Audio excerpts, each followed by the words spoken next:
While poll after poll showed the presidential election in a dead heat. Look, this is our running average of the polling averages in the battleground states. They're all close. In the world of online prediction betting, a different picture emerged. Crypto gambling site Polymarket showing that a majority of users thought Donald Trump would win in the final weeks of the campaign. Supporters, including billionaire Elon Musk, citing those numbers, saying they were more accurate than polls. Either too early to call or too close to call. On election night, as our NBC News decision desk carefully analyzed the vote and was hours away from projecting Trump as the winner, Polymarket declaring on X, the prophecy has been fulfilled.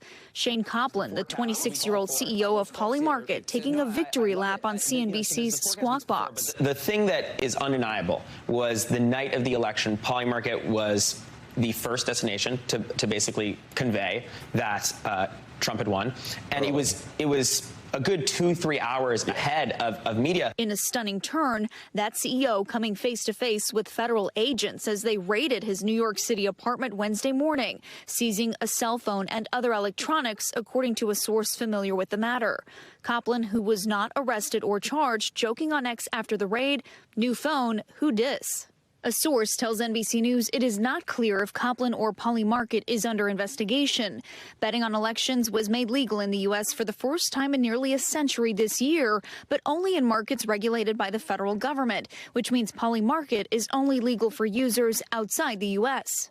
So Polymarket had a deal with the CFTC, the Commodity Futures Trading Commission, which regulates all betting platforms, that they were not allowed to have U.S. users on their site because they were not officially and properly registered with the agency. But Coplan blaming the Biden administration for the raid, writing, "It's discouraging that the current administration would seek a last-ditch effort to go after companies they deem to be associated with political opponents." The people who are crazy enough to think they can change the world are the ones who do. Then posting this video, writing, "Polymarket called it. You called it. In the face of adversity, we build." It becomes this really digestible mass market concept that even now we're just starting to begin to see the potential of. Earlier this year, Polymarket faced scrutiny over single bettors placing huge bets. One anonymous user in France known as the Whale betting $30 million. A lot of the critique was,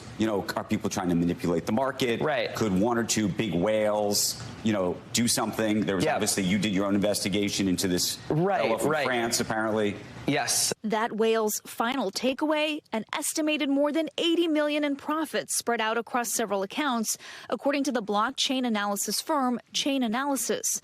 A Polymarket spokesperson telling CNBC in a statement, the Whale is a French national with, quote, extensive trading experience and a financial services background. All right, Valerie Castro joins us now in studio. So, Valerie, explain to our viewers how exactly this app works, right? Because they have a deal.